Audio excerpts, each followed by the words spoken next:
ये कहानी उस गांव की है जो बिहार और झारखंड की सीमा पर कहीं गुमनाम सा बसा है। नक्शे में नाम तो होगा उसका, लेकिन लोगों की जुबान पर नहीं, क्योंकि उस गांव की चर्चा ज्यादा उसके खेतों, पहाड़ियों या मंदिरों की वजह से नहीं होती, बल्कि उस रहस्य की वजह से होती है जो हर रात वहां की हवा में सरसराता है। एक ऐसा रहस्य जो किसी औरत की आवाज बनकर तुम्हारे कानों में घुसता है और फिर तुम्हारे अंदर रहने लगता है। मैं उस गांव में कुछ महीनों के लिए गया था, शहर की भागती जिंदगी से भागकर कुछ शांति ढूंढने। वहां मेरा मामा रहता था, एक सीधा सादा इंसान जो खेती करता था और जिससे मेरी कभी बहुत बनती थी। मैं परेशान था, टूट चुका था। कुछ फैसलों ने मुझे अकेला कर दिया था और मैं किसी नए माहौल की तलाश में वहां गया था, बिना सोचे कि वो जगह मुझे क्या लौटाएगी। गांव चारों ओर से जंगलों, चट्टानों और पुराने टूटे हुए मंदिरों से घिरा हुआ था। लोग सीधे साधे थे, लेकिन एक डर उनकी आंखों में साफ झलकता था, जैसे हर कोई कुछ छुपा रहा हो। शाम होते ही लोग जल्दी जल्दी घर लौट आते थे, दरवाजे बंद करते और खिड़कियां अंदर से टिका देते। और फिर वो खंडहर, जो गांव से थोड़ा दूर एक ऊंची सी पहाड़ी के पीछे था, वहां के नाम से ही लोगों की जुबान लड़खड़ाने लगती थी। मैंने मामा से उस खंडहर के बारे में पूछा तो उसने मेरा सवाल टाल दिया, लेकिन मैं पीछे नहीं हटा। कुछ दिनों बाद उसने धीमे स्वर में कहा, शाम के बाद उस ओर न जाना, वो जगह मनहूस है। वहां कोई है जो अब जिंदा नहीं है, लेकिन फिर भी हर इंसान की जिंदगी में घुसना चाहती है। मामा की आंखें उस वक्त ऐसी हो गई थीं, जैसे किसी पुरानी याद ने उसकी आत्मा को जकड़ लिया हो। गांव के लोग कहते थे, उस खंडहर में रात के वक्त किसी औरत की फुसफुसाहट सुनाई देती है। कोई नहीं जानता वो औरत कौन है, न उसका चेहरा देखा गया है, लेकिन उसकी आवाज जैसे किसी रेशमी जहर से बुनी हो, जो तुम्हारे कानों में घुसते ही तुम्हारे सोचने की शक्ति छीन लेती है। जो भी उसकी आवाज सुनता है या तो पागल हो जाता है या फिर किसी ऐसे रास्ते पर निकल जाता है जहां से लौटना नामुमकिन है। मुझे लगा था ये सब बस गांव की बकवास है, लेकिन जब कुछ ही दिनों में गांव के एक युवक ने कुएं में कूदकर जान दे दी, और कहते हैं उसने मरने से पहले कई रातें उस खंडहर की ओर ताकते हुए बिताई थीं, तब मेरे अंदर कुछ कांप उठा। फिर एक रात गांव के एक बूढ़े तांत्रिक से मुलाकात हुई। लोग उसे भोलू पागल कहते थे। उसका चेहरा झुर्रियों से भरा था, लेकिन आंखें जैसे किसी और ही दुनिया में देख रही थीं। उसने मुझे अंधेरे में खींचा और धीमे स्वर में कहा, तू डरता है पर खींचता है। वो औरत तुझे पुकार रही है। अगर वासना की सबसे बड़ी साधना देखी है तो एक रात उस खंडहर में बैठ जा। अगर बच गया तो आवाजों के राज समझ आ जाएंगे, नहीं बचा तो तेरे काम उसके हो जाएंगे। मैंने हंसी में उड़ा दिया, लेकिन मेरी रीढ़ में एक सिमरन दौड़ गई थी। उसी रात मैं अकेले खंडहर की ओर चल पड़ा। हवा में नमी थी, जैसे बारिश आने वाली हो, लेकिन उससे पहले कुछ और टपकने वाला था, मेरा होश, मेरी चेतना, या शायद मेरी आत्मा। खंडहर एक टूटी फूटी हवेली थी, जिसके दरवाजे अब मिट्टी में गड़ चुके थे और खिड़कियां खाली आंखों की तरह अंधेरे में ताक रही थीं। कोई दीपक नहीं, कोई पूजा नहीं, कोई मंत्र नहीं, बस एक महक सड़ी हुई औरत के जिस्म की तरह, पुरानी, गाढ़ी, लेकिन मोहक। मैं एक पत्थर पर बैठा, पूरा शरीर थरथरा रहा था। और फिर, तेरी हर चाहत पूरी होगी, एक धीमी भीगी हुई आवाज मेरे ठीक पीछे से आई। बस एक बार मेरी सुन ले। उस आवाज में ऐसा कुछ था जो इंसान को मजबूर कर देता है, रुक जाने को, सुनने को, झुक जाने को। मेरी धड़कन जैसे रुक गई हो। और तभी मेरे दाहिने कान के पीछे किसी की गीली सांस। मैं जम गया। सामने कुछ नहीं था, लेकिन पीछे वो थी। मुझे पता था, हर रात तुझे चाहूंगी, हर सुबह तुझ में रहूंगी, उसने कहा, और मुझे लगा जैसे मेरी चेतना पिघलने लगी हो। उस रात से मेरी जिंदगी बदल गई। सपनों में वो आती, मुझे छूती, मुझसे बातें करती। मैं किसी से नहीं कह सका, लेकिन अब मैं अकेला नहीं था। मामा ने एक दिन मेरी आंखों में झांका। तेरे कानों में अब उसका वास है, तू अब उसका साधक बन गया है। मैं अब धीरे धीरे उस साधना में डूब रहा था। हर रात वही आवाज मेरे कानों में गूंजती, बस एक बार मेरी सुन ले। अब मैं और सुनता गया, और हर बार मैं कुछ खोता गया। मेरी यादें, मेरा होश, मेरा इंसान होना। गांव में अब मुझे देखकर लोग डरने लगे थे। एक बच्चे ने कहा, मेरी आंखें अब वैसी नहीं रहीं। मामा ने मुझे मंदिर ले जाने की कोशिश की, लेकिन जैसे ही पुजारी ने शंख बजाया, मेरे कानों से खून टपकने लगा। अब मैं समझ चुका था, ये कोई भूत नहीं थी, ये थी कर्ण पिशाचनी, वो जो सिर्फ कानों से प्रवेश करती है और फिर तुम्हारे अंदर घर बना लेती है। उसका साधक बनना मतलब अपनी आत्मा गिरवी रखना। अब मेरे सपनों में वो मुझसे एक और चीज मांगने लगी थी, तेरी आवाज मुझे दे दे, ताकि मैं औरों से भी बात कर सकूं। मैं अब एक माध्यम बन चुका था। गांव में एक एक करके लोग बदलने लगे। जिन्हें मैं छूता, जिनसे मैं बात करता, उनके भी कान लाल होने लगते, फिर उनमें से खून बहता, और फिर वो भी सुनने लगते थे उस आवाज को। खंडहर अब सिर्फ मेरा नहीं रहा था, वो एक दरवाजा बन चुका था।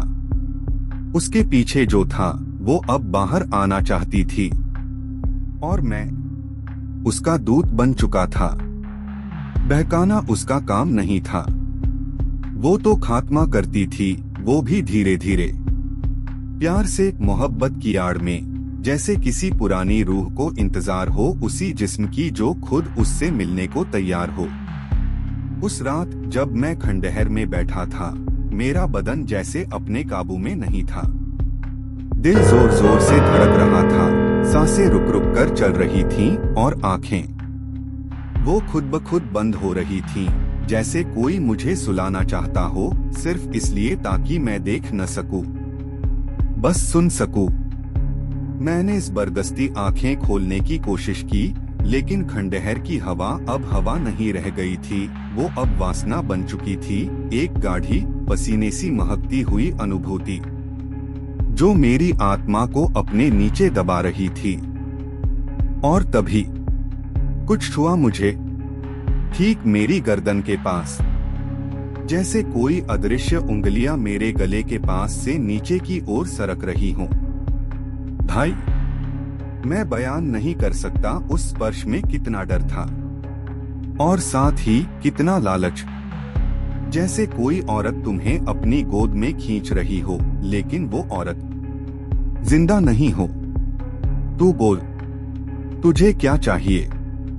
एक फुसफुसाहट इतनी नजदीक कि उसके शब्दों ने मेरे कान की नली को गुदगुदाया। मैं चिल्लाना चाहता था, भागना चाहता था, लेकिन मेरे मुंह से आवाज नहीं निकली। हाथ पैर सुन्न थे, पूरा शरीर जैसे किसी और के नियंत्रण में था। और तभी मेरी आंखों के सामने एक टूटी हुई दीवार के पीछे से एक औरत की परछाई उभरी। वो चलती हुई आई, लहराती हुई चाल जैसे कोई नर्तकी। लेकिन भाई, वो नृत्य मौत का था। उसने काले रंग का लहंगा पहना था, बाल इतने लंबे कि जमीन पर रेंगते जा रहे थे। चेहरा इतना अंधेरा कि मैं कुछ देख नहीं सका, लेकिन उसकी आंखों की चमक मुझे जला रही थी। वो मुझसे सिर्फ 5-6 कदम दूर आकर रुक गई। बिना कुछ बोले उसने अपना हाथ उठाया और उसे मेरे कान के पास लाया। अब तू मुझे साध या मैं तुझे साध लूं। उसकी आवाज में चुनौती नहीं थी, आदेश था। और उसके बाद क्या हुआ भाई, मैं आज तक पूरी तरह से याद नहीं कर पाया। सुबह मेरी आंख खुली तो मैं खंडहर के बाहर कीचड़ में पड़ा था। कपड़े आधे फटे हुए, बदन पर खरोंचें, और सबसे डरावनी बात, मेरे कान से खून बह रहा था। मुझे कुछ समझ नहीं आया। दिमाग धुंधला था, लेकिन दिल के किसी कोने में मैं जान गया था वो अब मेरे अंदर है। वो सिर्फ रात की कहानी नहीं थी, अब वो मेरे साथ हर पल थी। हर रात जब मैं सोता, कोई मेरी बगल में आकर लेट जाता। कभी वो प्यार से मेरे कान में कहानियां सुनाती, कभी रोती, कभी हंसती और कभी गुस्से में चीखती थी, इतनी जोर से कि मैं बिस्तर से गिर पड़ता। कभी कभी वो मुझसे कुछ मांगती थी, मुझे किसी और के कान चाहिए। मैं पसीने में डूबा जाग जाता। मामा ने डॉक्टर बुलाया। सबने कहा मैं पागल हो गया हूँ, लेकिन नहीं, मैं पागल नहीं था। मैं साध लिया गया था। कर्ण पिशाचनी ने मुझे चुन लिया था। एक रात जब मामा की नींद खुली, उसने मुझे खुले आंगन में खड़ा पाया। मैं बिना कुछ पहने हुए आसमान की ओर देखकर फुसफुसा रहा था। किससे बात कर रहा है तू, मामा चिल्लाया। और मेरी आंखें वो नीली हो चुकी थीं। गांव में मेरी हालत अब सबके लिए डर का कारण बन चुकी थी।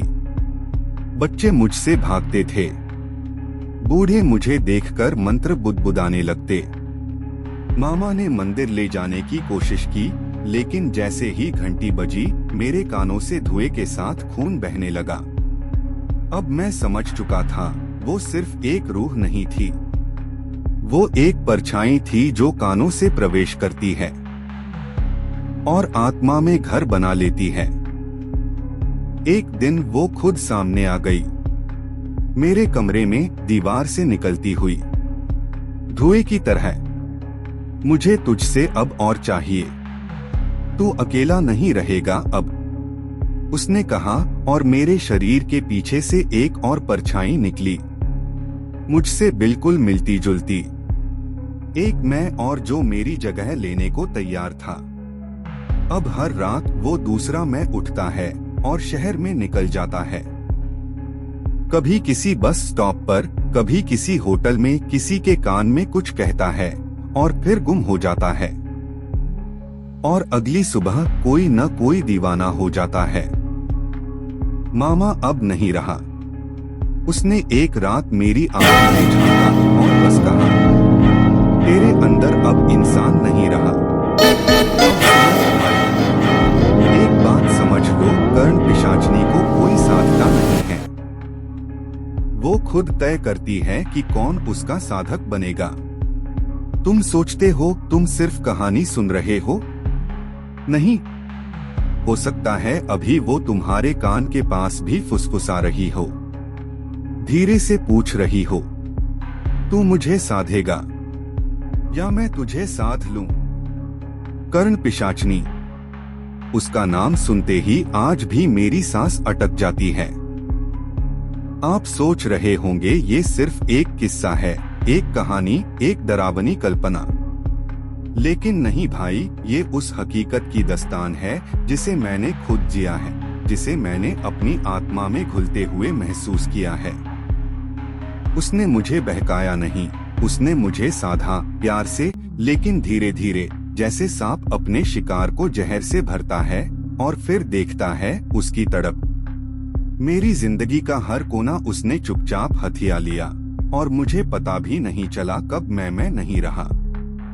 वो रात जब मैं पहली बार खंडहर से लौटा तो ऐसा लगा था कि सब कुछ बस एक सपना था।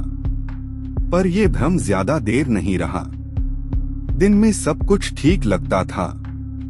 मैं लोगों से बात करता, खेतों में मामा का हाथ बंटाता, हंसता, खेलता, खाना खाता, लेकिन जैसे ही सूरज ढलता, जैसे ही अंधेरा जमीन पर रेंगना शुरू करता, वो आ जाती।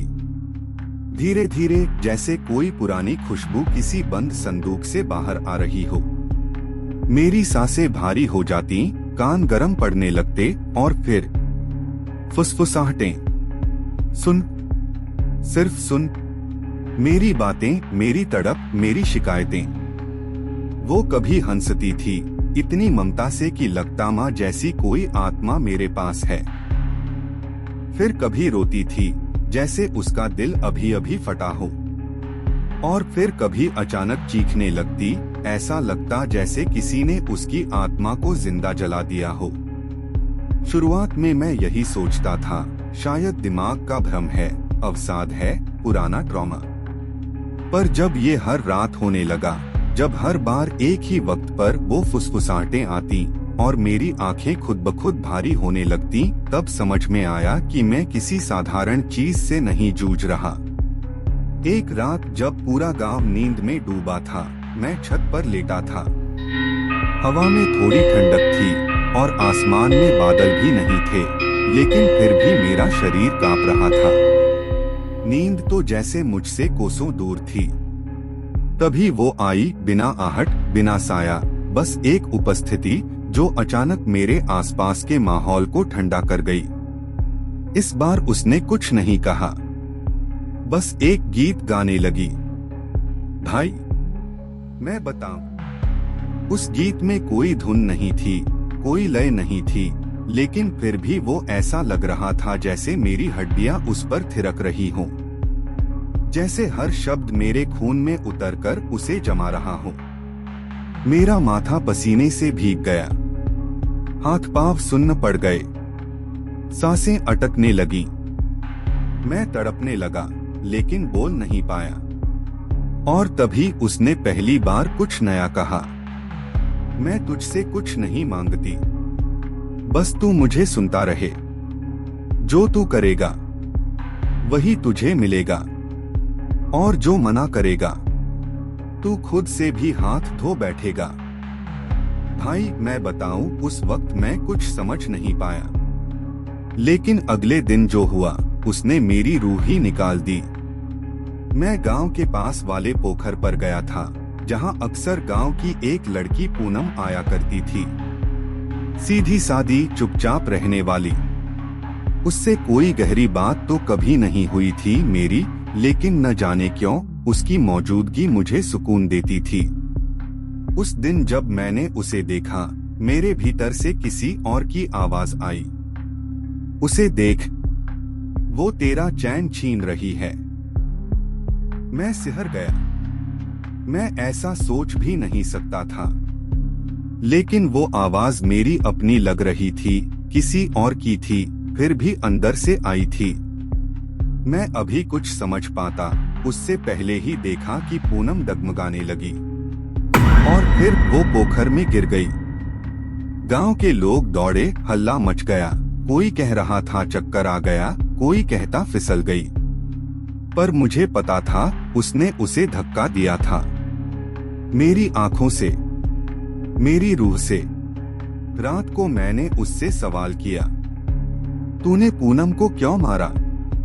मैंने तो कुछ मांगा भी नहीं। उसने बहुत शांत स्वर में कहा, जो तुझसे दूर है वो मुझसे भी दूर नहीं रह सकता। अब तू मेरा है और तुझसे जुड़ी हर चीज भी मेरी है।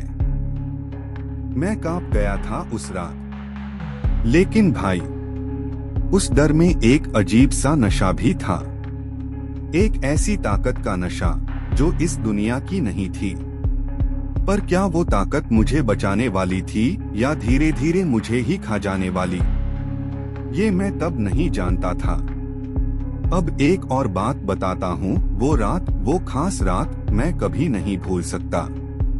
उस दिन शाम से ही मेरे कान गर्म हो रहे थे, जैसे किसी ने अंगारे रख दिए हो अंदर। मुझे लग रहा था जैसे कोई मेरे कान के अंदर बैठा है और बहुत धीरे धीरे सांसें ले रहा है। मैं परेशान होकर उंगली कान में डालता हूँ। और भाई, उस पल जो एहसास हुआ वो आज तक नहीं भुला सका।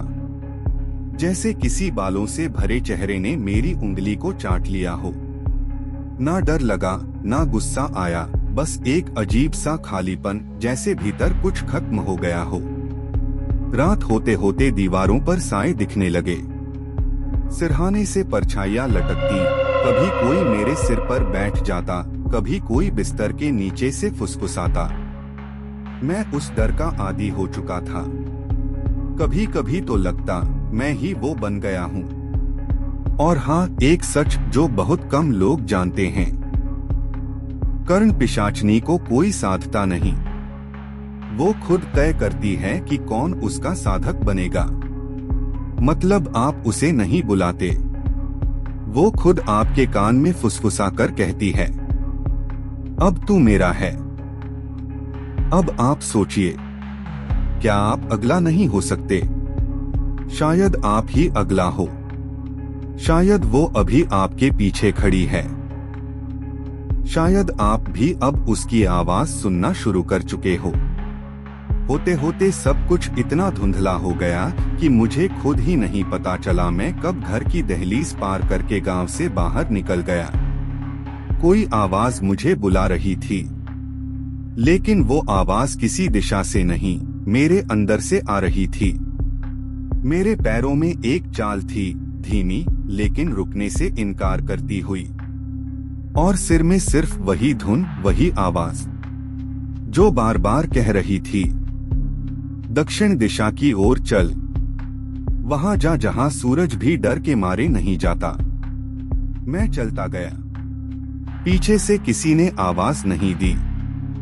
शायद सब सो रहे थे, या शायद अब मुझे रोकने की किसी में हिम्मत नहीं रही थी। जब मैं उस जगह पहुंचा, गांव के उस छोर पर जहां मिट्टी भी सूखी और काली हो चुकी थी, मैंने देखा वहां कुछ था। कोई आकृति, धुंधली और लहराती। वो सामने खड़ी थी। अब तू मेरा है, उसने कहा। तो अब मेरी भाषा में बोल। मेरा नाम लेकर इस जमीन को बुला। मैंने उसके कहे अनुसार उसका नाम लेने की कोशिश की, पर मेरी जुबान भारी हो गई, जैसे किसी ने उसे जकड़ लिया हो। मेरे होंठ कांपने लगे, और तभी लाल धुआं मेरी आंखों के आगे छा गया। उस धुएं में एक आकृति बनी, आधी औरत, आधी साया, और पूरी जलती हुई नफरत। उसकी आंखें मेरी आंखों में घुस आईं। ये पहली साधना है, वो बोली। अगर तू पीछे हटा तो सिर्फ तेरा शरीर बचेगा, तेरा मन नहीं। उसने मेरे हाथ में एक लोटा थमाया। मैंने देखा उसमें पानी नहीं था, बल्कि गाढ़ा, गहरा, गर्म खून था। किसी जानवर का, या शायद कुछ और का। फिर उसने कहा, अपने नाम का पहला अक्षर इसमें डाल, और फिर इसे पी जा। मेरे हाथ कांप रहे थे। दिमाग चीख चीख कर मना कर रहा था, लेकिन दिल अजीब सी चुप्पी में था। मैंने वो किया। खून में अपना पहला अक्षर मिलाया, और फिर उसे पी गया। भाई, उस पल मुझे उल्टियां शुरू हो गईं। पूरा शरीर अंदर से उलट गया, और फिर बेहोशी।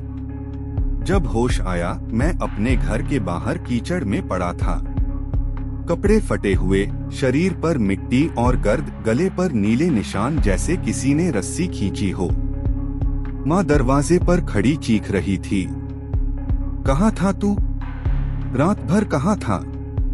तू नशा करता है क्या अब? लेकिन भाई, बात नशे की नहीं थी। अब वो सिर्फ शुरुआत थी। उस रात के बाद मुझे पहली बार महसूस हुआ, अब मैं नहीं रहा। और मेरा पहला नुकसान, मेरी बहन। अगले ही दिन उसकी तबीयत अचानक बिगड़ गई। कोई बुखार नहीं, कोई चोट नहीं, लेकिन उसकी आंखों में जैसे किसी ने रोशनी छीन ली थी। वो बस मेरी तरफ देखती रही और बुदबुदाती रही, मत बोल, मत बोल। डॉक्टर ने कहा सब ठीक है, पर वो बोल नहीं पा रही थी। तब मुझे याद आया मैंने पहली साधना में उसकी बात नहीं मानी थी और अब उसकी पहली सजा शुरू हो चुकी थी। भाई, उस दिन के बाद से कुछ भी नॉर्मल नहीं रहा। मैं लोगों से मिलता, बातें करता, हंसता भी, लेकिन अंदर से जैसे कोई और मुझे कंट्रोल कर रहा हो, जैसे मैंने अपना शरीर किसी और को किराए पर दे दिया हो।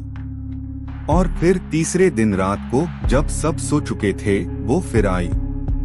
कोई आहट नहीं, कोई परछाई नहीं, बस फिर वही गर्म सांसों की गंध मेरे कान के पास। अब तू तैयार है, उसने कहा। अब एक वचन दे मुझे। मैं चौंक गया। कैसा वचन? मैंने डरते हुए पूछा। वो हंसी, लेकिन उस हंसी में न शरारत थी न मिठास। वो हंसी गूंगी नफरत थी, सड़ी हुई और गहरी। वचन ये कि जब भी मैं तुझे बुलाऊं, तू किसी भी औरत की बात नहीं मानेगा, चाहे वो तेरी माँ ही क्यों न हो। और अगर मानेगा तो उस औरत की मौत तेरे नाम से जुड़ जाएगी। भाई, उस वक्त मेरे रोंगटे खड़े हो गए। मैंने कांपते हुए कहा, माँ? मतलब मेरी माँ की भी? और उसने मेरी बात पूरी नहीं होने दी। वो फुफकारते हुए बोल पड़ी, हाँ, तेरी माँ भी मेरी होगी। जब तू मेरा हुआ तो तुझसे जुड़ा हर रिश्ता भी मेरा हो गया।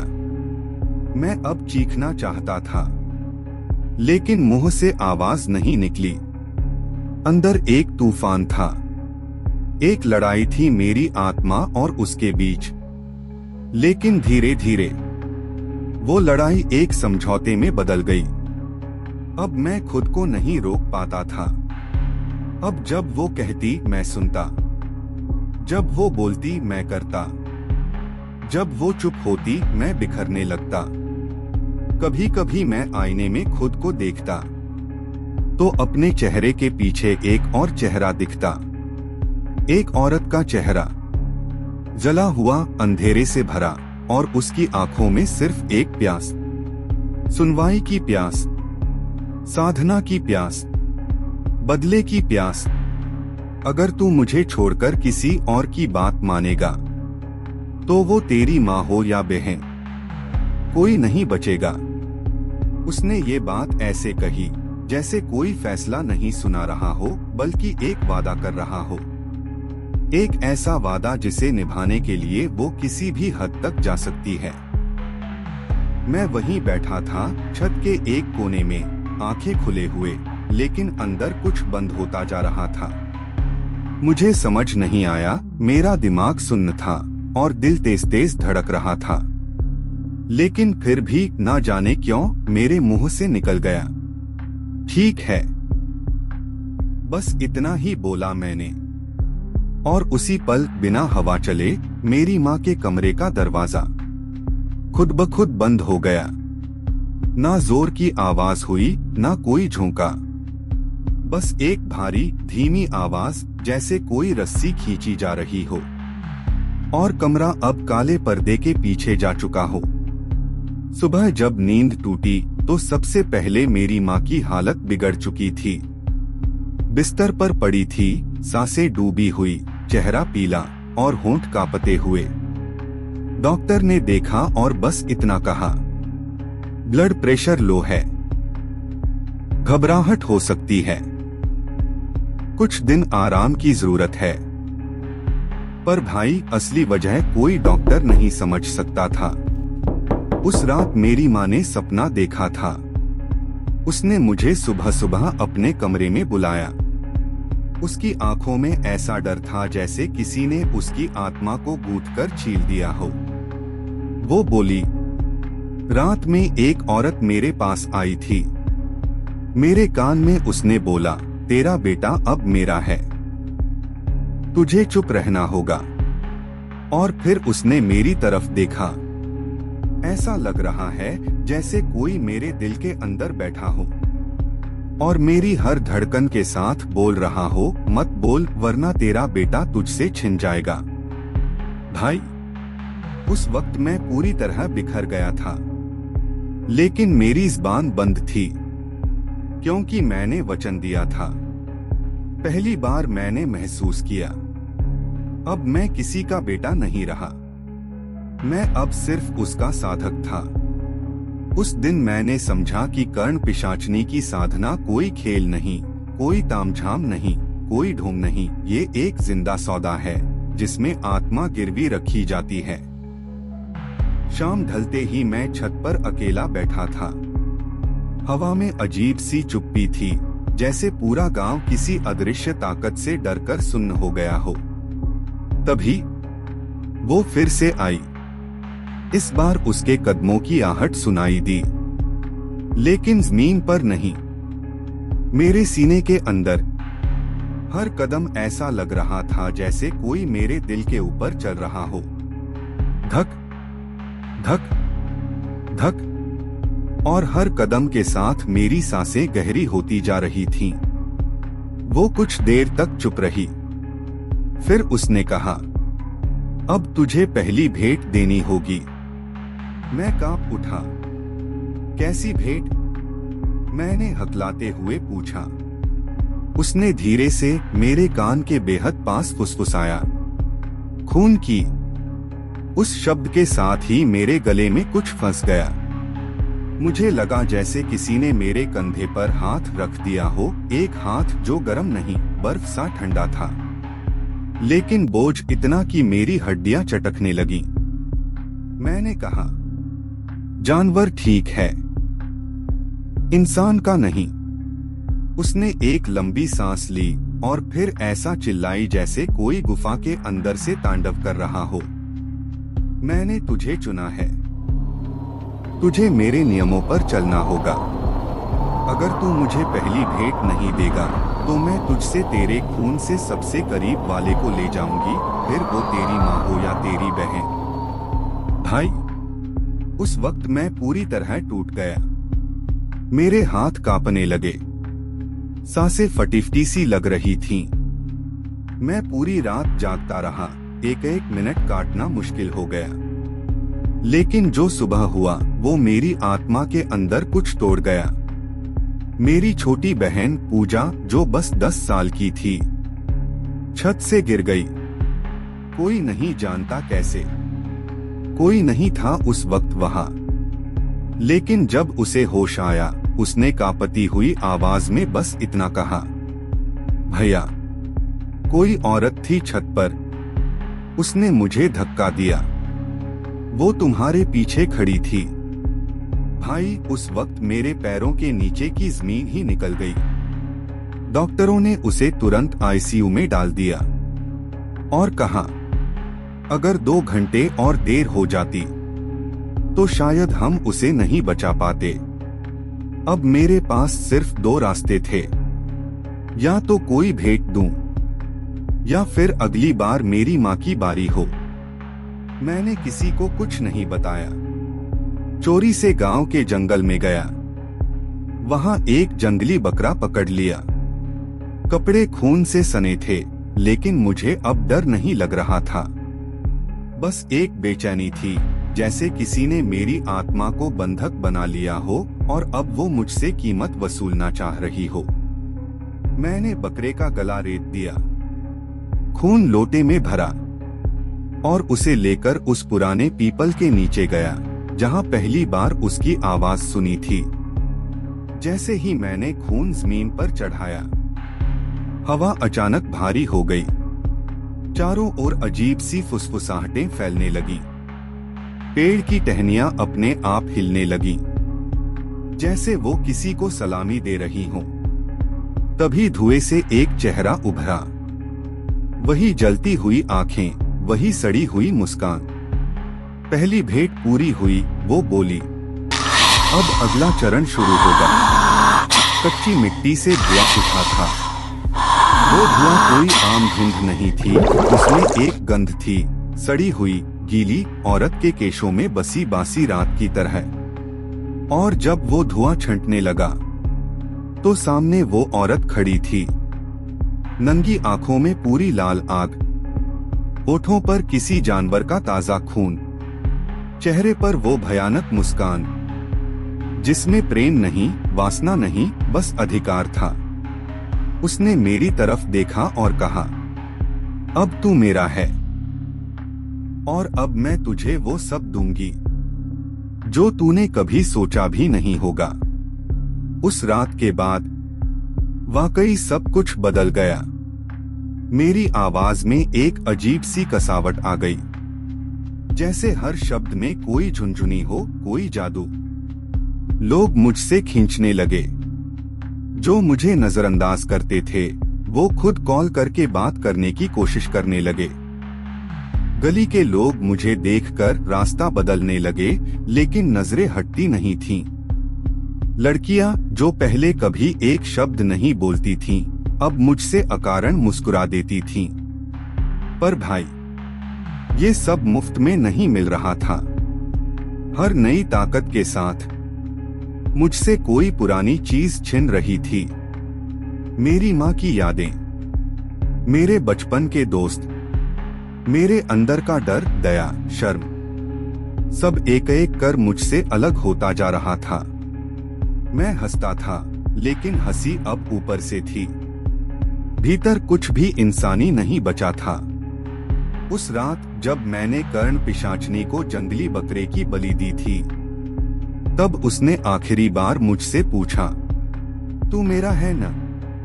और जब मैंने कुछ नहीं कहा तो उसने खुद ही उत्तर दिया, अब तू मेरा है, हमेशा के लिए। उसके अगले ही दिन मेरी जिंदगी में एक नई लड़की आई। नाम था अनामिका। ना मैंने उसे पहले कभी देखा था, ना किसी को जानते पाया जो उसे जानता हो। लेकिन पता नहीं क्यों, उसे देखकर ऐसा लगा जैसे मैं उसे बरसों से जानता हूँ। वो मेरी कॉलोनी में किराए पर रहने आई थी। सिंगल, एकदम अकेली, साड़ी पहनती थी, बाल हमेशा खुले लहराते हुए, और उसकी आंखों में एक अजीब सी गीली उदासी जो सीधा दिल में उतरती थी। भाई, मैं उससे नजरें हटा ही नहीं पाया। और फिर वो खुद मुझसे बात करने लगी। पहली बार जब हम आमने सामने आए, उसने सीधा पूछा, कर्ण पिशाचनी की साधना में बहुत आगे बढ़ चुके हो ना? भाई, मेरे पैरों तले जमीन खिसक गई। मैं हकलाया, तुम कौन हो? तो वो मुस्कुराई, जैसे तूने उसे साधा है, उसी की सौगात हूं मैं। भाई, उस दिन मेरी रूह कांप गई। फिर उसने कहा, मैं तेरी हर ख्वाहिश पूरी कर सकती हूँ, लेकिन बदले में तू हर उस बात को छोड़ेगा जो इंसान होने की पहचान है। मैंने कांपते हुए पूछा, मतलब? वो बोली, मोह, माया, माँ, परिवार, रिश्ते, सब छोड़। अब तू साधक नहीं, साधना का जरिया बनेगा। उस दिन के बाद मैं दिन में इंसान और रात में कुछ और बनता गया। वो मुझे छूती तो मेरा शरीर सुन्न पड़ जाता, वो मुझे देखती तो मेरे भीतर से कुछ जलने लगता, जैसे मेरी आत्मा किसी और को सौंप दी गई हो। एक रात वो मेरे साथ छत पर बैठी थी। चांदनी रात थी, आसमान साफ, लेकिन मेरे अंदर तूफान। उसने अपना सर मेरी गोद में रखा और बहुत नरमी से बोली, तेरे लिए एक तोहफा लाई हूं। मैंने जब उसकी तरफ देखा तो उसके हाथों में एक छोटा बच्चा था, छोटा सा, बिल्कुल प्यारा। लेकिन भाई, वो मुंह से नहीं, आंखों से रो रहा था। मैं चीखा, ये कौन है? तो वो बोली, तेरा पहला बलिदान इंसान का, इसका खून तू पिएगा तो तेरे अंदर अनंत सिद्धियां जाग जाएंगी। उस वक्त मुझे पहली बार एहसास हुआ कि मैंने जो सौदा किया था उसकी आखिरी किस्त आ चुकी थी। मेरे होंठ सूख गए, गला रुक गया, सांसें भारी, और उस बच्चे की आंखें, जैसे वो जानता था मैं उसे पीने वाला हूं। अपने जिंदगी में कितनी बड़ी गलती की थी ये मुझे उस पल समझ आया जब मेरे हाथों में वो रोता हुआ बच्चा था, नन्हा सा, मासूम, कांपते होंठ और आंखों से बहती खामोश चीखें। मैंने अनामिका की ओर देखा। उसकी आंखों में कोई भावना नहीं थी, सिर्फ एक इंतजार था, जैसे वो देखना चाहती थी कि मैं अब क्या करता हूँ। मैंने उस बच्चे को सीने से चिपकाया। मेरी पूरी देह कांप रही थी। दिल कह रहा था बचा ले इस नन्ही जान को, पर कर्ण पिशाचनी की साधना मेरी रगों में जहर की तरह दौड़ रही थी। मैं चीखा, दूर हो जा मुझसे, मुझे नहीं चाहिए तेरी सिद्धियां। और मैं उस बच्चे को उसके पास से छीनकर सीधा सीढ़ियों से नीचे भागा। वो दहाड़कर हंसी। उसकी हंसी में एक आग थी, एक ऐसी आग जो आत्मा को जला दे। अब पीछे नहीं हट सकता तू, उसने कहा। तेरा हर सपना मैंने पूरा किया, तेरे हर रिश्ते मैंने छीने। अब या तो पूर्ण बनेगा या अधूरा मर जाएगा। भाई, उस रात मैं दौड़ते दौड़ते सीधे मंदिर पहुंचा, वही मंदिर जहां बचपन में माँ के साथ जाया करता था, जहां पहली बार मैंने एक सादा सी मनोकामना मांगी थी, खुश रहूं, सब ठीक रहे। वहां जाकर मैं फूट फूट कर रो पड़ा। पहली बार मैंने किसी भगवान से कुछ मांगा, मुझे इंसान बना दो भगवान, मुझे फिर से इंसान बना दो। मैं कोई साधक नहीं, सिर्फ एक बेटा, एक भाई बनना चाहता हूँ। मैंने वो रात उसी मंदिर की चौखट पर बिताई। मैं न सो पाया, न खा पाया, बस बैठा रहा, पसीने से तर, आंखों से लाचा। लेकिन भाई, जब सुबह घर वापस आया तो घर के बाहर ही कुछ अजीब सा लगने लगा। दरवाजा आधा खुला था, बिजली जल रही थी, पर अंदर कोई आहट नहीं। ऐसा सन्नाटा जैसे किसी भारी बलिदान की हवा घर में बसी हो। कांपते हुए मैंने माँ को पुकारा, माँ, लेकिन जो आवाज आई वो माँ की नहीं थी, वो थी अनामिका। भाई, मेरी सांस अटक गई। वही अनामिका, लेकिन अब माँ के शरीर में थी। उसका चेहरा वही था, माँ की साड़ी, माँ की चूड़ियाँ, माँ की आंचल की खुशबू। बट जब उसने मेरी तरफ देखा, उसकी आंखों में सिर्फ और सिर्फ अंधेरा था। माँ मर चुकी थी, लेकिन उसका शरीर अब एक पिशाचनी की थाली बन चुका था। मैं मीन पर घुटनों के बल गिर पड़ा और चिल्लाया, क्या चाहती है तू? माँ को छोड़ दे। वो फिर पास आई, माँ के शरीर में ही। उसने माँ की तरह मेरा चेहरा सहलाया। वही स्नेह था, वही कोमलता, लेकिन उसके छूते ही मेरी आत्मा जैसे बर्फ हो गई। उसने कहा, तेरी माँ ने तुझे बचाने के लिए अपनी आत्मा मुझे सौंप दी। अब उसकी देह मेरी साधना की थाली है और उसकी आत्मा मेरे चरणों में बंधी हुई है। भाई, उस वक्त जैसे मेरी आत्मा चीख उठी। माँ, जिसने हर जन्म में मुझे बचाया, आज मैं उसे एक पिशाचनी के आगे झुका देख रहा था। और फिर वो बोली, अगर माँ को मुक्त करना चाहता है तो अपनी जुबान काट और मुझे सौंप दे। उस पल मुझे लगा मैं अब कोई इंसान नहीं, सिर्फ एक पाप हूँ। एक ऐसा पाप जो किसी साधना के बदले में लिया गया है। मैंने चुपचाप उठकर मंदिर की उसी छोटी सी मूर्ति के पास गया जहाँ माँ हर रोज दिया जलाया करती थी। मैंने वो दिया उठाया और अपनी जीभ को उसी लौ में झोंक दिया। एक चीख फूटी, लेकिन मेरे मुंह से नहीं, माँ के मुंह से। उसका शरीर कांपते हुए जमीन पर गिर पड़ा और पिशाचनी की परछाई धुएं में बदलकर छत की ओर उड़ गई।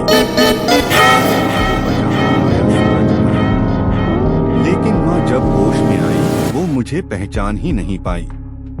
मैं पास गया तो वो सहम गई, कौन हो तुम? उसने पूछा।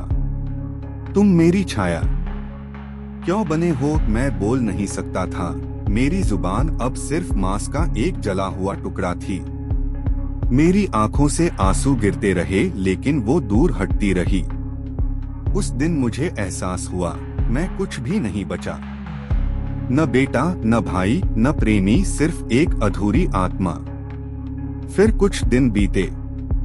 माँ का इलाज चल रहा था पर उसका मन कहीं और था।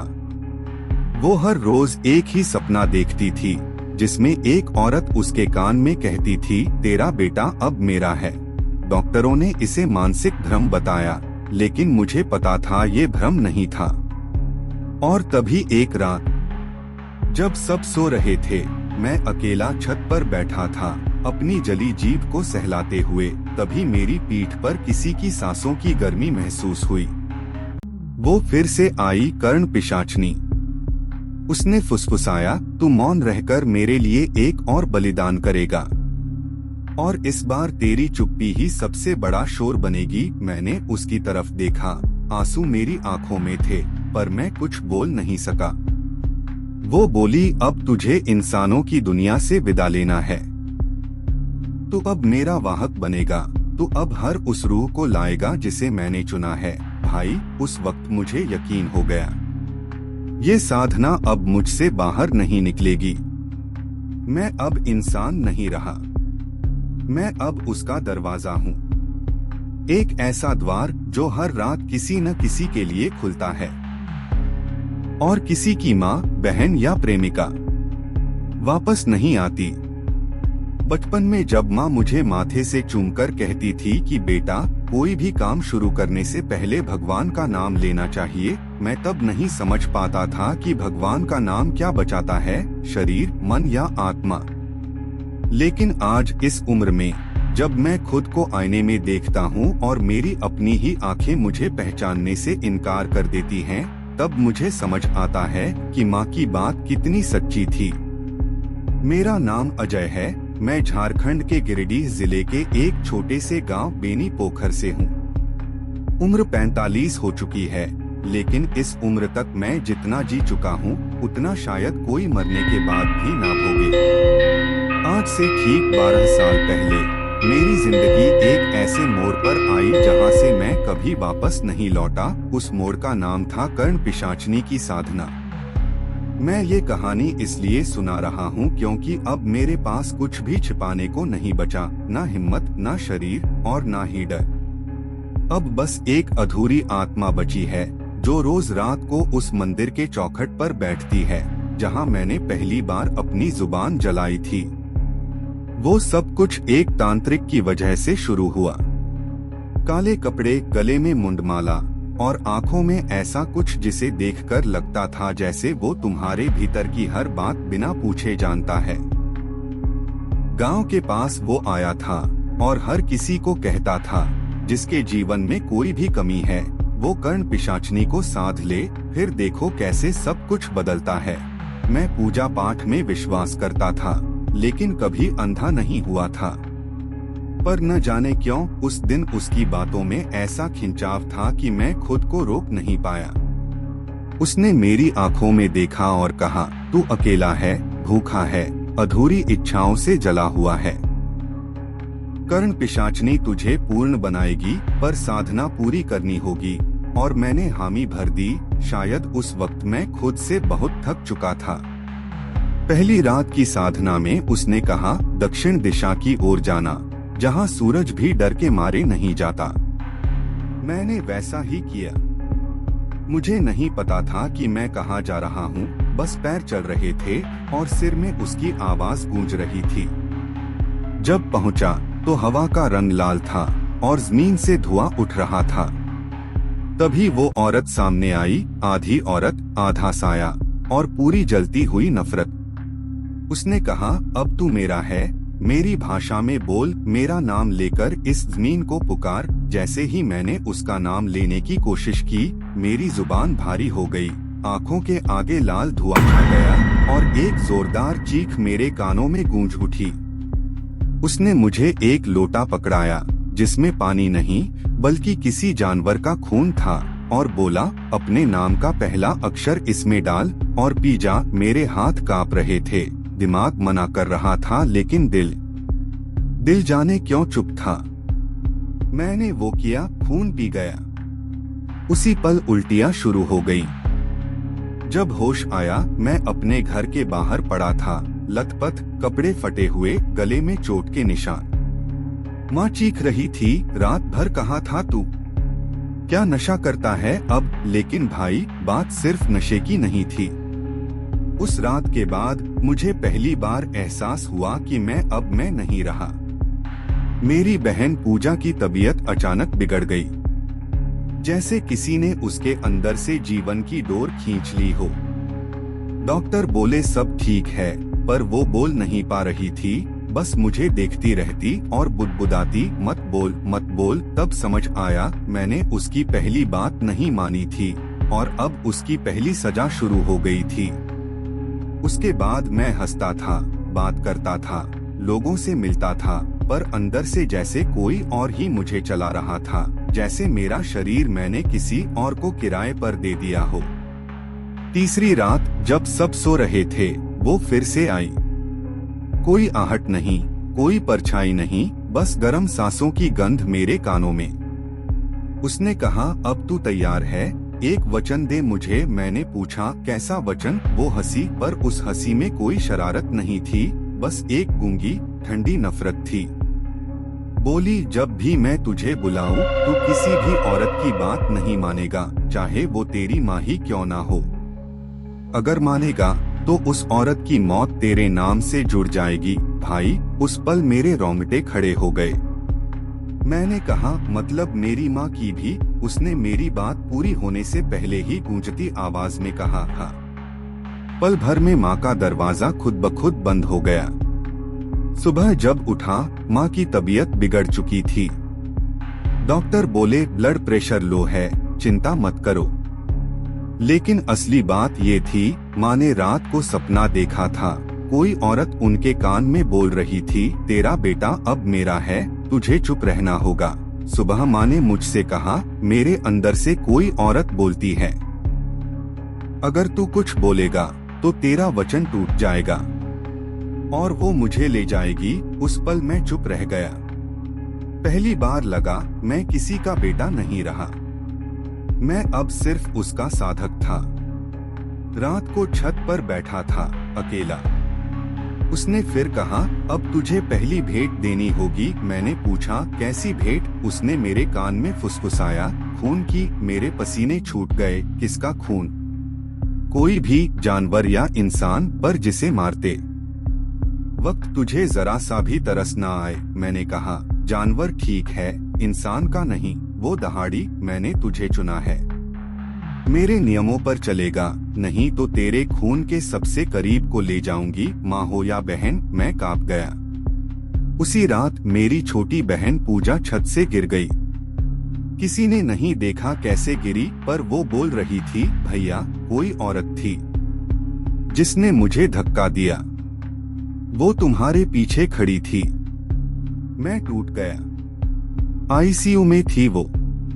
डॉक्टर बोले 2 दिन और हो जाते तो बचती नहीं।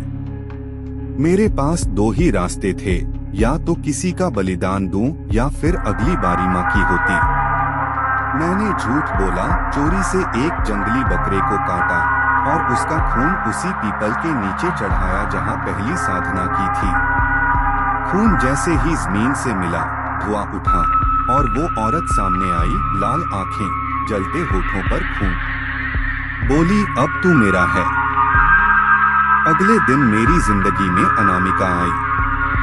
ना मैंने उसे कभी देखा था, ना कोई जानता था उसे, लेकिन ऐसा लगा जैसे सदियों से जानता हूँ।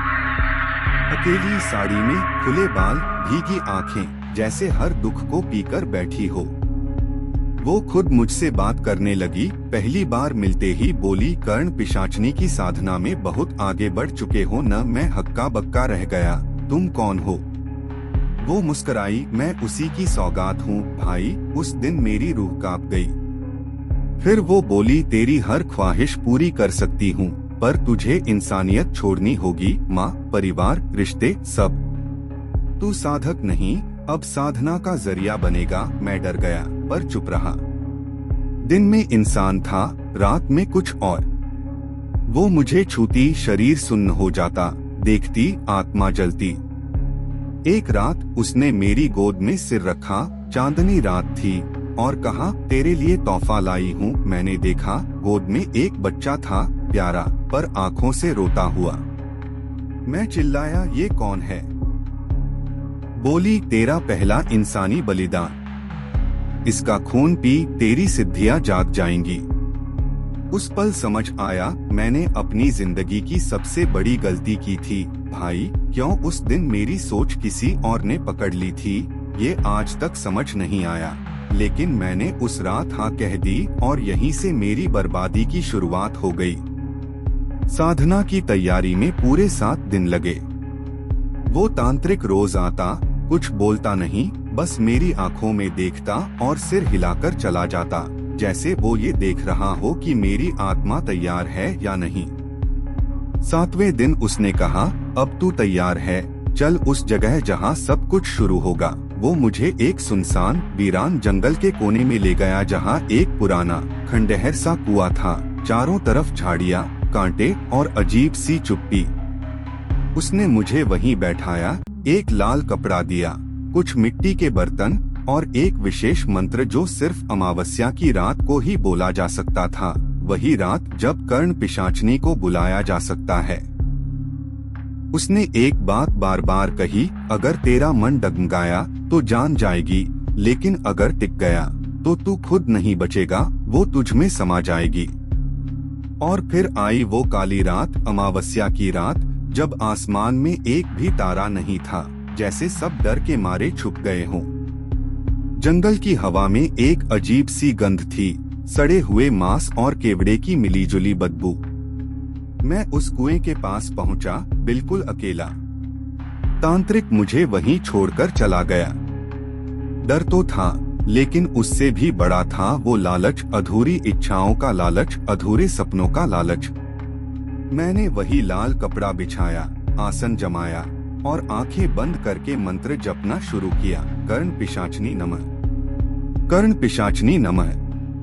हर मंत्र के साथ जंगल की हवा भारी होती जा रही थी, पत्तियां हिलने लगीं, झाड़ियां सरसराने लगीं, और फिर आया वो पहला झटका, जैसे किसी ने पीछे से मेरी गर्दन पकड़ ली हो। मैंने डरते हुए आंखें खोली और उसे पहली बार देखा। सामने एक औरत खड़ी थी। नहीं, वो औरत नहीं थी, वो एक साया थी, एक हुस्न से लिपटी हुई मौत। उसके लंबे काले बाल हवा में उड़ रहे थे, चेहरा आधा धुंध और आधा ऐसा सुंदर कि रूह कांप जाए। उसकी आंखें लाल थीं, जलती हुई, जैसे अंदर से आग निकले। होठ ऐसे लाल जैसे किसी ने खून में डुबोकर रंगा हो। उसका शरीर नग्न था, मगर कोई भी उस पर नजर नहीं टिक सकती थी, क्योंकि वो शरीर आकर्षण नहीं, श्राप था। वो मुस्कुरा रही थी, लेकिन वो मुस्कान मुस्कान नहीं थी, वो एक नग्न भोग थी, एक ऐसा आमंत्रण जो शरीर को जलाता है और आत्मा को खा जाता है। वो धीरे धीरे मेरी ओर बढ़ी। उसकी चाल में कोई आवाज नहीं थी, लेकिन हर कदम जैसे जमीन से चीख निकल रही हो। मैं मंत्र भूल चुका था, सांस लेना भी भूल गया था। उसकी आवाज ने जैसे मेरे पूरे शरीर को अपनी गिरफ्त में ले लिया। मैं आ गई हूँ, क्योंकि तूने मुझे बुलाया है। अब तुझे वो मिलेगा जो तेरी आत्मा सालों से तरस रही थी। उसकी आंखें मेरी आंखों में थीं, लेकिन मुझे लग रहा था जैसे वो मेरे अंदर घुस चुकी है। वो मेरे बहुत पास आ चुकी थी। उसका गर्म सांस मेरे गले में महसूस हो रहा था, जैसे अंगारे किसी पतली रेखा पर रखे जा रहे हों। फिर उसने अपनी उंगलियां मेरी छाती पर रखीं, और जैसे ही उसका स्पर्श हुआ, एक जोर का झटका लगा और मेरे दोनों पैर सुन पड़ गए। मैं जोर से चीखा, लेकिन आवाज नहीं निकली। मेरी ज़बान जैसे किसी ने चुरा ली थी। वो हंसी, एक भयानक क्रूर हंसी, और बोली, तुझे सिर्फ शक्तियाँ चाहिए थी न? अब ले पूरी सजा भी भुगत। मैं जमीन पर गिर पड़ा, तड़पता रहा। मेरी टांगें बिल्कुल बेकार हो चुकी थीं, जैसे किसी ने जीवन की डोर काट दी हो। और वो मेरे ऊपर झुकी रही। उसका शरीर, उसकी सांसें, उसका क्रूर हंसना, सब मेरे शरीर पर बोझ बनते जा रहे थे। मैं कुछ नहीं कर पा रहा था, बस देख सकता था, महसूस कर सकता था और हर पल मरता जा रहा था। उस रात के बाद मेरी हालत ऐसी हो गई कि मैं चल नहीं सकता था। डॉक्टरों ने कहा स्पाइनल नर्व डैमेज है, पर कोई एक्सीडेंट नहीं दिख रहा। माँ रोती रही, लेकिन मैं कुछ नहीं कह पाया, क्योंकि अगर कहता तो शायद वो मेरी माँ को भी ले जाती। पर बात यहीं खत्म नहीं हुई भाई। वो हर रात आती रही। हर रात जब सब सोते थे तब वो आती, मेरे कमरे में नहीं, मेरे भीतर, मेरे ख्वाबों में नहीं, मेरी हड्डियों में। जब मैं नींद में होता तो मेरी टांगें फिर से चलती थीं, क्योंकि वो चलवा रही होती थी। वो मुझसे कहती, अब तू मेरा साधक नहीं, मेरा भोग है। हर रात जब तू जागता नहीं, मैं तुझ में जागती हूँ। माँ कहती, बेटा रात को तू चिल्लाता है, रोता है, तुझे क्या हुआ है? मैं बस मुस्कुरा देता, क्योंकि अगर सच बोलता तो माँ मर जाती। अब मेरी जिंदगी एक शाप बन चुकी थी। दिन में अपाहिज, रात में पिशाच का भोग। जब डॉक्टर, ओझा, बाबा सब हार गए, तब मैं खुद को मंदिर के सामने खींच कर ले गया और उस छोटे से दीपक में तेल डालकर जलाया, जिससे मैंने पहली बार अपनी साधना शुरू की थी। और उसी पल एक हवा आई, दीपक बुझा नहीं, लेकिन उसका लौ काली पड़ गई। समझ गया, अब वो भी यही है, अब वो भी भगवान के दर पे है, क्योंकि वो सिर्फ पिशाचनी नहीं थी, वो खुद मेरी अधूरी इच्छाओं का रूप थी, और जब तक मैं जिंदा हूँ वो मुझे नहीं छोड़ेगी। तो भाई, अगर तू सोच रहा है कि कर्ण पिशाचनी की साधना से तुझे शक्तियाँ मिलेंगी, तो याद रखना, ये साधना तुझे वो सब देगी जिसकी तूने कभी कल्पना भी नहीं की होगी, लेकिन बदले में वो तुझसे वो छीनेगी जिसके बिना तू हर रोज तिल तिल मरता रहेगा। माँ की पहचान, तेरी जुबान, तेरी आत्मा, सब कुछ। इस कहानी को सुनने के बाद अगर तेरे मन में थोड़ा भी इन साधकों के लिए दया आई हो, तो बस इतना लिखना, मैं तंत्र नहीं, माँ की ममता चुनता हूँ करती कि मैं उसे एक फटुकड़ा चूस कर ले जाती, और मैं कुछ भी नहीं कर सकता था, एक लाचार अपाहिज, और अब उसका गुलाम। उसे गए 2 हफ्ते हो चुके थे। हर रात वो आती थी और हर बार मैं थोड़ा और टूट जाता था। मेरी टांगे अब सिर्फ 2 बेजान लकड़ियां थीं, जो हिल भी नहीं सकती थीं। न मांस बचा था, न हड्डियों में कोई ताकत, बस एक खोल था मैं, जिस पर उसकी इच्छाएं उतरती थीं। अब मेरी ये हालत देखकर गांव वालों को शक होने लगा था कि मैंने कुछ गलत कर दिया है। कहते थे, जिसके ऊपर कर्ण पिशाचनी चढ़ती है वो आदमी नहीं रहता, बस एक खोखला शरीर बन जाता है, जिसमें हर रात पिशाचनी घुसती है और आत्मा को खा जाती है, थोड़ा थोड़ा करके। मुझे गांव से बाहर निकाल दिया गया। मैं अब उस पुराने वीरान खंडहर में पड़ा रहता था, जहां कोई आता जाता नहीं था, न जानवर न आदमी, बस वो आती थी। हर रात वही गंध, सड़े मांस, केवड़ा और जलती आत्माओं की मुझे घेर लेती थी, और मैं एक कटे हुए बकरे जैसा पड़ा रहता था, जो सिर्फ सांस लेता है, बस मारने के लिए जिंदा है। लेकिन उस रात कुछ अलग हुआ। मैं लेटा हुआ था, बिल्कुल अधमरा, न ज़बान में ताकत, न दिल में उम्मीद। बाहर की हवा बिल्कुल शांत थी, जैसे वो भी थक चुकी हो। तभी खंडहर के दरवाजे पर किसी की आहट हुई, लेकिन ये वो नहीं थी। ये आहट धीमी थी, नरम थी, जैसे कोई अपने ही डर से डरते हुए पास आ रहा हो। मैंने अपनी आधी खुली आंखों से देखा, एक औरत खड़ी थी। उसका चेहरा साफ था, धोया हुआ, माथे पर भस्म, गले में तुलसी की माला, और उसके कपड़े एकदम सफेद। लेकिन उसकी आंखें उसकी आंखों में कुछ था, एक दर्द, एक जलन और एक अजीब सी चमक। वो सीधे मेरी तरफ आई और बहुत शांत आवाज में बोली, तू अभी पूरा मरा नहीं है, वो बस तुझसे खेल रही है। उसका मकसद तुझे मिटाना नहीं, तुझे बांध लेना है, तेरी आत्मा को, तेरी सोच को, तेरी रातों को। लेकिन मैं आई हूँ क्योंकि किसी ने मुझे भेजा है। मैंने कांपते हुए पूछा, कौन? किसने भेजा आपको? तो वो बोली, एक तिजोरी में बंद आत्मा जो कभी उसका शिकार थी, जो तुझसे पहले उसकी रातों का निवाला बनी थी, लेकिन अपने साथ सब नहीं ले जा पाई थी। मैं समझ नहीं पाया। वो धीरे से आगे बढ़ी, मेरी आंखों में देखा और अचानक मेरी छाती पर हाथ रखा। उसका स्पर्श ठंडा नहीं था, वो गर्म था, जैसे भीतर आग जल रही हो। उसने कुछ मंत्र पढ़ने शुरू किए, वो शब्द मेरे कानों में घुसते गए जैसे अंगारे। और फिर अचानक एक जोर की चीख मेरे अंदर से निकली, मैं खुद चीख गया। मेरे शरीर में जैसे आग सी लग गई थी, लेकिन उस आग में जलन नहीं थी, उस आग में चेतना थी। पहली बार मैंने कर्ण पिशाचनी के आने से पहले ही उसकी उपस्थिति को महसूस किया, लेकिन उस रात वो नहीं आई। मैंने उस औरत की तरफ देखा, कांपते हुए पूछा, तुम कौन हो? उसने धीरे से जवाब दिया, मैं वो हूँ जिसे उसने कभी प्रेम के नाम पर जला दिया था। मैं वो हूँ जिसे उसने सबसे पहले अपनाया और फिर सबसे बुरी मौत दी। मैं अब उसकी अग्नि में झुलसी आत्माओं की ओर से बदला लेने आई हूँ। लेकिन ध्यान रखना, मैं रक्षक नहीं हूँ, मैं सिर्फ एक दरवाजा हूँ। बाकी रास्ता तुझे खुद देखना होगा। ये कहकर वो मुड़ी और चली गई, बिना एक बार भी पीछे देखे।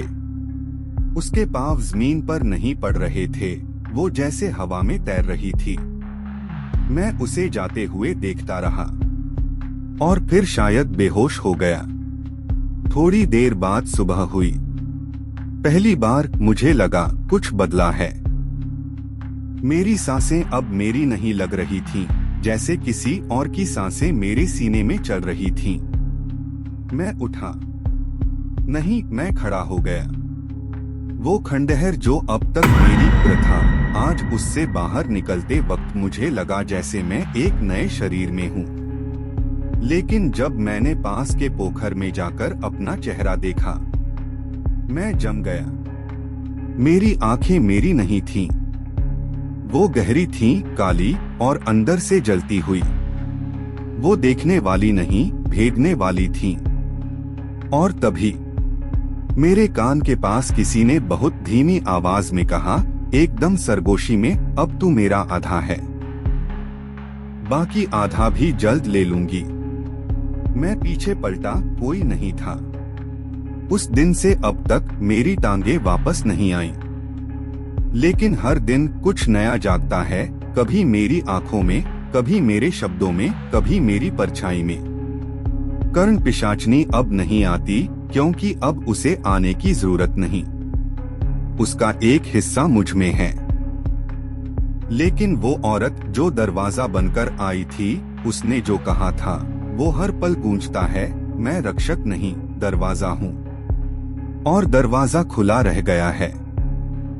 तेरे अंदर जो अग्नि भरी है वो सिर्फ तेरी नहीं, वो मेरी अग्नि है, मेरी तृष्णा, मेरी भूख जो सालों से अधूरी है। अब तू सिर्फ मेरा मार्ग नहीं, तू मेरा व्रत है। और अब तुझे अधूरा नहीं रहने दूंगी।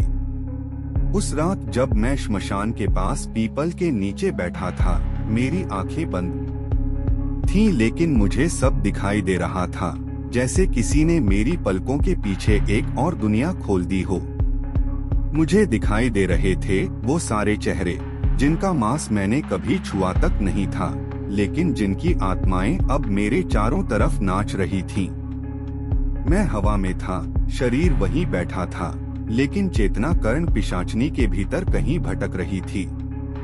तभी अचानक मेरी गर्दन अपने आप घूमी, मेरी आंखें खुल गईं और मैं सीधा उस दिशा में देखने लगा जहां से किसी के रोने की धीमी आवाज आ रही थी।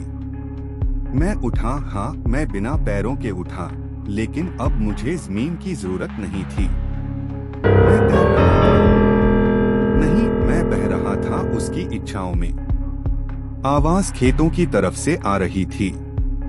3 आदमी एक औरत को बालों से पकड़कर खींच रहे थे और वो रो रही थी, चीख रही थी, लेकिन आसमान भी उस रात इतना काला था कि तारे तक डर के मारे आंखें बंद कर बैठे थे। मैं उनके सामने पहुंचा। मुझे देखकर एक पल को वो ठिठक गए।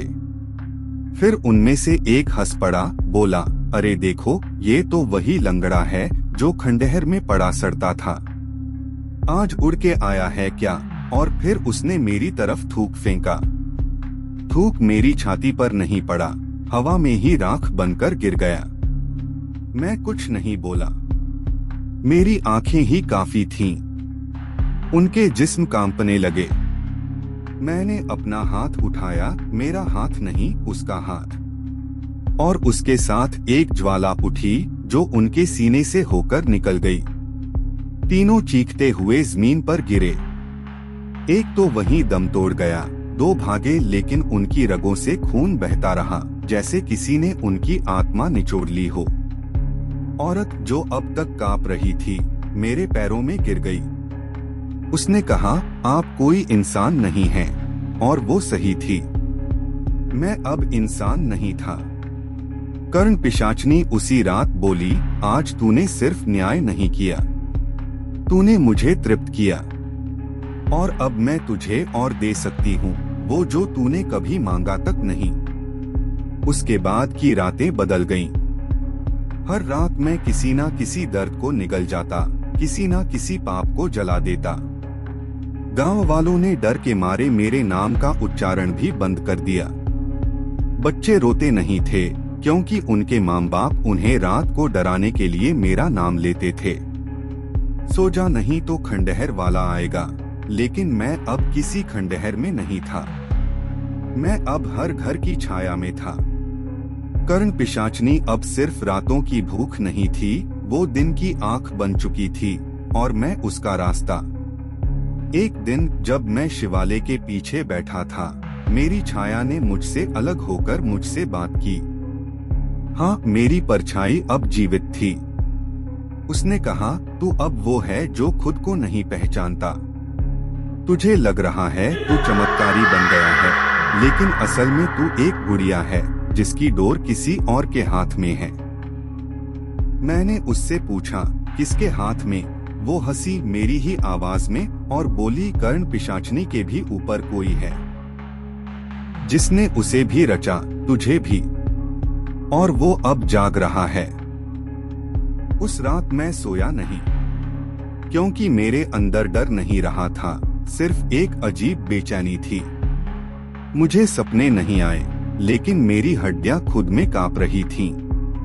कर्ण पिशाचनी ने मुझसे कोई बात नहीं की उस रात। सन्नाटा था, इतना गहरा कि उसकी आदत लग चुकी थी। अगली सुबह जब मैंने अपनी हथेली देखी, उस पर एक नया चिन्ह था। वो कोई तांत्रिक रेखा नहीं थी, वो एक आंख थी, और वो आंख मुझे देख रही थी। मैं चिल्लाया, लेकिन अब मेरे गले से आवाज नहीं निकलती थी। कर्ण पिशाचनी ने कहा, अब तू बोल नहीं सकता, क्योंकि तेरी जुबान अब मेरी नहीं, उससे ऊपर वाले की है, और वो नहीं चाहता कि तू बताए। मैंने महसूस किया कि मेरी चमड़ी के नीचे कुछ रेंग रहा है, जैसे कोई आत्मा अंदर से मांस को खरोंच रही हो। हर रात एक नया चिन्ह मेरी त्वचा पर उभरता, हर रात एक नया सपना मुझे खींचता, किसी जंगल, किसी कुएं, किसी उजाले से डरते अंधकार में, जहां कर्ण पिशाचनी खुद कांप रही होती थी। अब आप सोच रहे होंगे, मैं क्या बन चुका हूँ? क्या मैं कोई देवता हूँ, कोई रक्षक?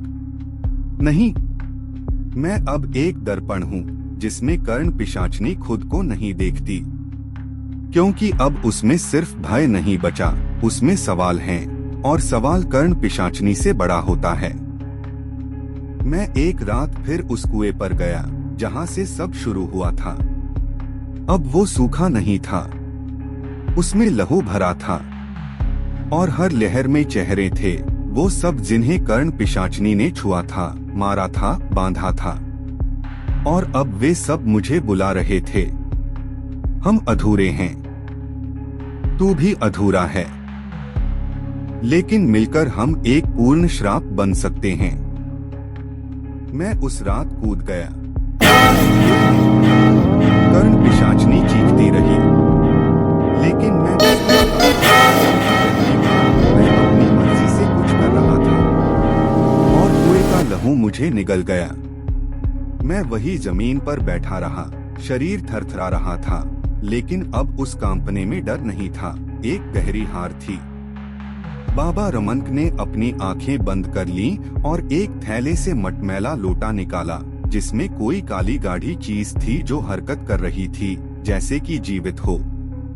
उसने उसे मेरी ओर बढ़ाया और कहा, ये तेरा आखिरी फैसला होगा, पी ले इसे अगर तू सच में खुद से आजादी चाहता है, लेकिन ध्यान रख, ये तुझे या तो मुक्त करेगा या तुझे बिल्कुल उसका बना देगा। मैंने कांपते हाथों से वो लोटा पकड़ा। मेरी उंगलियां खुद कांप रही थी, लेकिन हाथ रुक नहीं रहा था, जैसे वो जानता हो कि अब इससे पीछे नहीं हटा जा सकता। जैसे ही मैंने लोटे को होठों से लगाया, वो काली तरलता मेरे अंदर घुसने लगी। नहीं, वो पीने जैसी चीज नहीं थी, वो भीतर समा रही थी।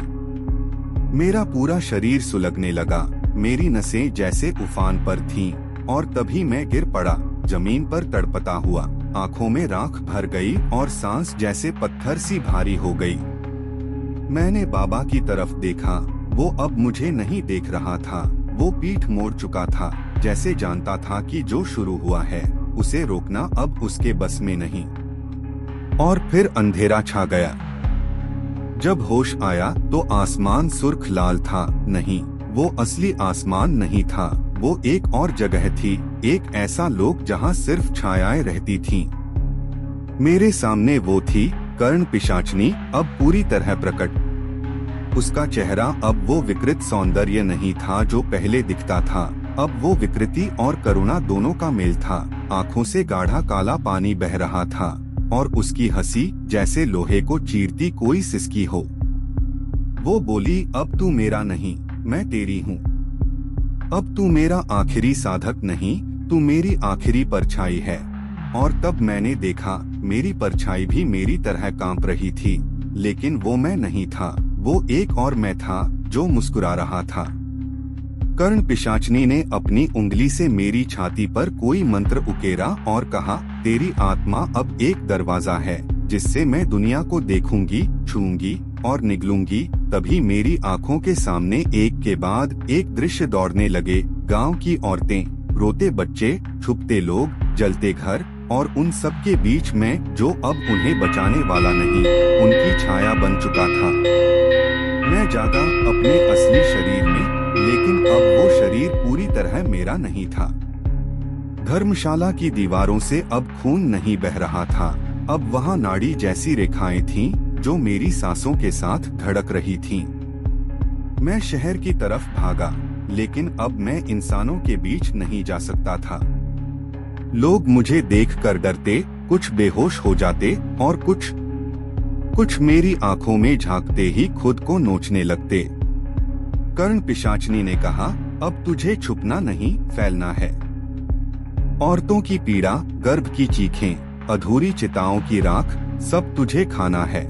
और मैं खा रहा था, एक भटकती आत्मा की तरह नहीं, एक योजनाबद्ध राक्षस की तरह, जिसे पता था कि कब किसे छूना है। मैं अब सिर्फ अभिशाप नहीं था, मैं था कर्ण पिशाचनी का विस्तार, और उसका लक्ष्य था हर उस स्त्री की आत्मा जो प्रेम में जली थी, मरी थी या अधूरी रह गई थी। मुझे भेजा गया झारखंड से पश्चिम बंगाल, फिर वहां से उत्तर प्रदेश के एक प्राचीन शिव मंदिर तक, जहां एक देवी की मूर्ति रात में खुद बदलती थी। वहां मुझे चढ़ाया गया। मेरी देह ने खुद को अग्नि को सौंप दिया, लेकिन मेरी आत्मा नहीं जली। वो वहीं अटकी रही, उस अग्नि की लपटों में भी हंसती हुई। मैं अब एक नाम नहीं था, एक चेहरा नहीं था, मैं एक प्रवाह था, कर्ण पिशाचनी की अंधीन भूख का। और जब अगली बार किसी ने उस मंदिर में पूजा करने की कोशिश की, उसने वहाँ एक परछाई देखी, बिना पैरों की, आंखों में राख और कंधों से बहते काले धागे, जो मंदिर की घंटियों को उल्टा बजा रही थी। और तभी से हर पूर्णिमा की रात जब चांद पूरा होता है, कोई ना कोई उस मंदिर के आसपास अपने सपनों में मुझे देखता है, वही गला दबाती परछाई जो कहती है, मैं अब इंसाफ नहीं करती, मैं बस खत्म करती हूँ। विकलांग था और अब आत्मा भी। जब सब कुछ छीन गया तो बाबा रमन ने मुझे एक आखिरी साधना दी, एक आखिरी दरवाजा, जो या तो मुक्ति देगा या मुझे हमेशा के लिए उसके लोक में फंसा देगा। उसने कहा, तेरा शरीर अब तेरा नहीं, लेकिन आत्मा अभी झूल रही है। अगर तू खुद से उसकी आवाजों को खींचकर बाहर निकाल सके तो शायद तू आजाद हो सके। उसने कहा कि मुझे 7 रातों तक शमशान के सबसे पुराने हिस्से में बैठना होगा, बिना किसी से बात किए, बिना कुछ खाए, बिना किसी रोशनी के, बस खुद के भीतर डूबते हुए। और मैंने वही किया। पहली रात बस सन्नाटा था, पर भीतर कुछ कुलबुलाने लगा था। दूसरी रात जैसे कोई मेरे कान में फुसफुसा रहा हो, लेकिन आवाज मेरी नहीं थी। तीसरी रात मैं खुद को किसी और की सांसों में बहता महसूस कर रहा था। चौथी रात मेरे शरीर से भाप उठने लगी थी, जैसे अंदर कुछ सड़ रहा हो। पांचवी रात वो चिल्लाई एकदम पास, जैसे मेरी ही जीभ से, मैं तुझसे बाहर नहीं आना चाहती, लेकिन तू मजबूर कर रहा है। छठी रात मेरी आंखों से खून आने लगा और रगें ऐसे तन गईं जैसे फट जाएंगी। लेकिन 7वीं रात सब कुछ बदल गया। मैं बैठा था उस राख में, जब अचानक मेरे कान से गाढ़ा गाढ़ा खून बहने लगा, इतना गर्म कि मेरे गाल जलने लगे। फिर 11वीं रात मेरी रीढ़ की हड्डी जो पहले ही टूटी थी, फिर से टूटी एक और बार, जैसे उसकी आत्मा मेरी हड्डियों को चबाकर बाहर निकलना चाहती हो। मैं दर्द में नहीं था, मैं बस खोखला हो चुका था। लेकिन 13वीं रात वो आई 3 बजे, जब पूरी दुनिया ठहर जाती है। मैं सो नहीं रहा था, लेकिन मुझे सपना आया। वो मेरे सामने थी, कर्ण पिशाचनी, पूरी नग्न, लेकिन उसका चेहरा, उसका कोई चेहरा नहीं था। बस एक काला धुआं जो आकार बदलता जा रहा था, एक पल माँ जैसा, दूसरे पल मेरी मृत प्रेमिका जैसा, तीसरे पल मेरा खुद का चेहरा। वो बोली, तू मेरा नहीं हो सकता, तो मैं तुझे किसी और का भी नहीं बनने दूंगी। मैं जाग गया, पसीने से नहीं, राख से भीगा हुआ। सुबह होते ही महसूस हुआ कुछ तो बदल चुका था। आवाजें चली गई थीं, कानों से खून बहना बंद हो गया था, लेकिन साथ ही एक अजीब शांति उतर आई थी। बाबा ने कहा, ये शांति नहीं, शाप है, और वो शाप जल्द ही सामने आया। अब मैं किसी औरत की तरफ देख भी नहीं सकता था। अगर कभी नजर भी मिली तो वो औरत या तो अचानक बीमार पड़ जाती या कुछ दिनों में पागल सी हरकतें करने लगती। एक बार मैंने सोचा शादी कर लूं, किसी को पास लाने की कोशिश की, पर पहली ही रात उसकी आंखें उलट गईं और उसने खुद को चाकू से काटना शुरू कर दिया। जब होश आया तो दीवार पर खून से लिखा था, मैं अब भी तेरे कानों में रहती हूँ। और तब से मैंने किसी औरत से नजदीकी नहीं बढ़ाई। मैंने शादी नहीं की, नहीं कोशिश की, क्योंकि ये कोई खेल नहीं था। ये शरीर और आत्मा दोनों को जला देने वाला सौदा था। कर्ण पिशाचनी ने जाते जाते मेरी वासना को सड़ा दिया। अब जो इच्छा उठती है वो सिर्फ दहशत लाती है। अब मैं रातों को सिर्फ उन गलियों में भटकता हूँ जहाँ कोई नहीं होता, बस खुद से दूर जाने की कोशिश करता हूँ, लेकिन हर परछाई में वही चेहरा दिखता है, बिना चेहरा वाला चेहरा। और भाइयों, सच कहूँ, इस अनुभव ने मुझे बदल दिया। मैं अब वही आदमी नहीं रहा जो पहले था। कर्ण पिशाचनी ने मुझे छुआ नहीं, उसने मुझे चाटा, चूसा और फिर थूक कर छोड़ दिया, लेकिन उस थूक में भी उसकी आत्मा थी। और यही कहानी थी मेरी एक विकलांग, एक पीड़ित और फिर एक श्रापित आत्मा की। अगर आपको ये कहानी डरावनी लगी या आपके अंदर कुछ हिला दिया तो समझ लेना कर्ण पिशाचनी अब भी कहीं आसपास है, शायद आपके कान के ठीक पास फुसफुसा रही हो। वीडियो पसंद आया हो तो प्लीज लाइक करिए, शेयर करिए और सब्सक्राइब करिए। और हाँ, अगर आप हाइप फीचर यूज कर रहे हैं तो एक बार में 140 पॉइंट्स तक दे सकते हैं, तो दिल खोल के हाइप का बटन दबाइए ताकि ये कहानी उन तक भी पहुँचे जो रात में अकेले नहीं सो पाते।